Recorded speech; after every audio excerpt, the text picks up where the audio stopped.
Agora você ouve uma palavra de vida com o pastor Érico Rodolfo Bussinger.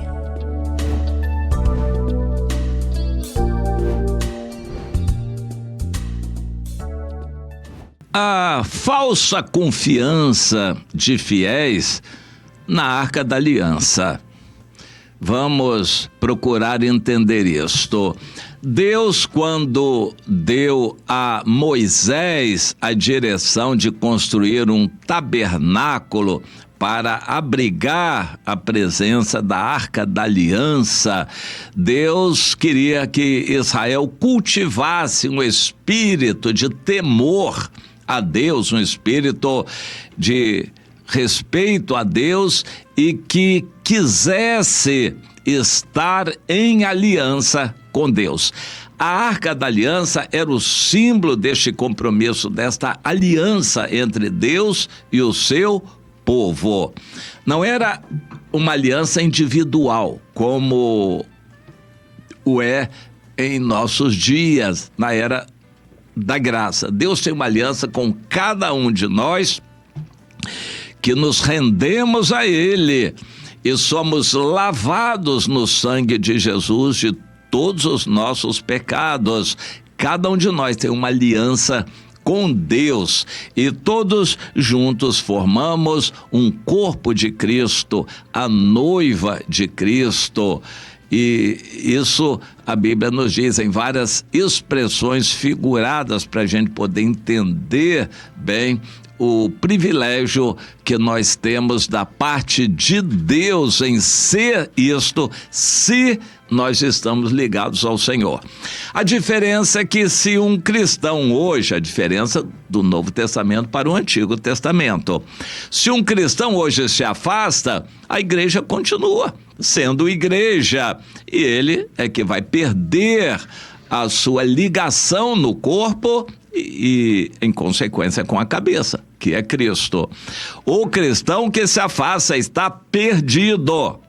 Mas em Israel, o israelita que andava em pecado contaminava o povo todo, ele continuava sendo um israelita. Teria que haver uma punição, um castigo, um afastamento. Deus determina isso de muitas maneiras. Seria apedrejado, seria eliminado do seu povo. E se o povo não fizesse isto, então a ira de Deus se voltaria contra todo o povo de Israel. Todo israelita seria ligado ao corpo, querendo ou não querendo. Ele seria do povo de Israel com o qual Deus tinha aliança. E o símbolo dessa aliança estava lá, a Arca da Aliança no tabernáculo. E o símbolo visível por parte do povo seria o sábado, que eles deveriam guardar, a circuncisão que cada homem deveria ter. Mas a Arca da Aliança era um caixotão, recoberto de ouro, e ninguém podia olhar para a Arca da Aliança, nem o sumo sacerdote, no dia em que entrasse no Santo dos Santos. Ele teria que fazer fumaça para ele não olhar direto para a arca. Em cima da arca havia uma bandeja com 2 anjos, um em cada lado daquela cobertura. A tampa da arca era o propiciatório, aquela bandeja com 2 anjos ali como que protegendo o local central. E aquele local central era onde Deus falava, Deus se manifestava entre nuvens e fumaça que o sumo sacerdote fazia, e Deus falava com o sumo sacerdote. A Arca da Aliança ficava num local em que ninguém podia entrar, o Santo dos Santos, só o sumo sacerdote uma vez por ano. Aquilo representava uma área sagrada que deveria ser preservada pelo povo de Israel, porque representava a presença de Deus, aquela Shekinah de Deus ali. E o povo ficaria de fora, mas sabendo que dentro estava um sacerdote oferecendo incenso a Deus, orações, e o sumo sacerdote, uma vez por ano, estava entrando ali para ratificar, confirmar aquela aliança de Deus com o seu povo de Israel. Bom, o restante do povo deveria estar em atividades normais, preservando a lei, os estatutos, os mandamentos. Eles deveriam estar em obediência a Deus em suas atividades normais e nos seus relacionamentos, por exemplo, irmandade, amizade, casamentos. Todos os relacionamentos eram previstos na lei para serem vividos de uma maneira santa. Assim Deus queria o seu povo santo. E Deus exigia isso como parte da aliança. Essa era a maneira, então, que Deus tinha estabelecido para que o povo estivesse em aliança com ele, o povo de Israel, que era o seu povo naquela época, no Antigo Testamento, e Deus assim abençoasse todas as atividades do povo, inclusive as guerras, as atividades econômicas, produção, trabalho, produção da terra, cultivo de pastagens e animais. Tudo teria a bênção de Deus se eles estivessem em aliança. A questão era a seguinte: cada israelita tinha o livre-arbítrio dado por Deus na criação. E, embora ele não pudesse sair do povo de Israel, ele no seu coração se afastava de Deus e começava a pecar.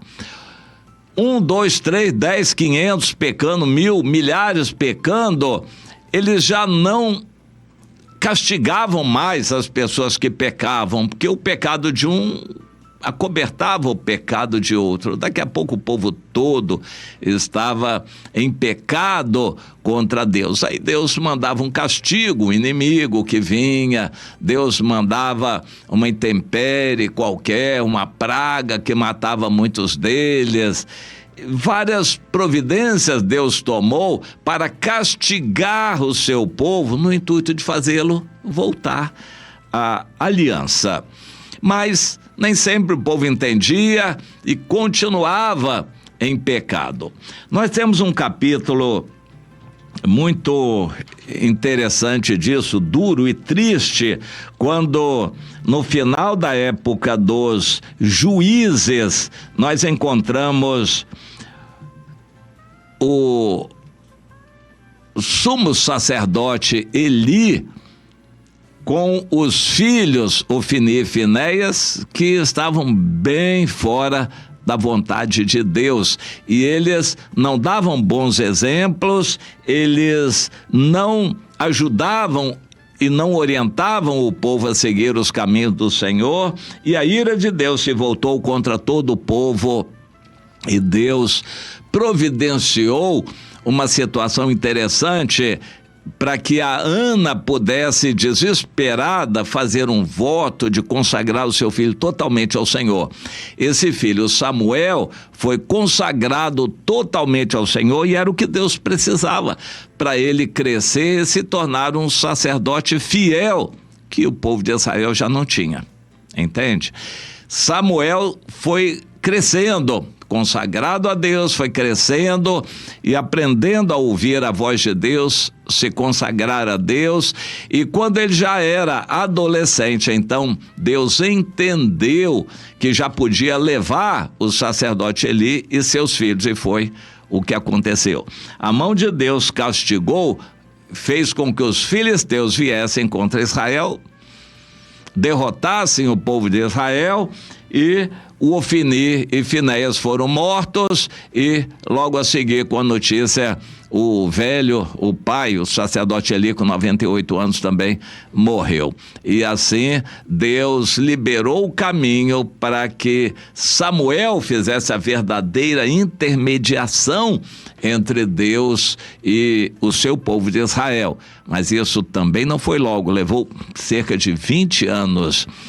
E nós temos então na história da Bíblia, em 1 Samuel, no capítulo 4, a descrição de como os filisteus tiveram a bênção de Deus para vencer Israel.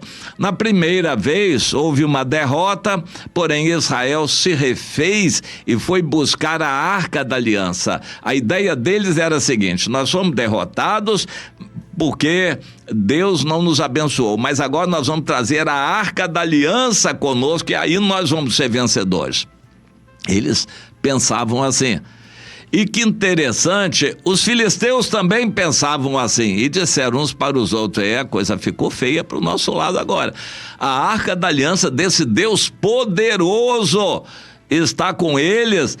A situação vai ficar difícil para nós, vamos lutar dobrado porque a situação vai ficar ruim.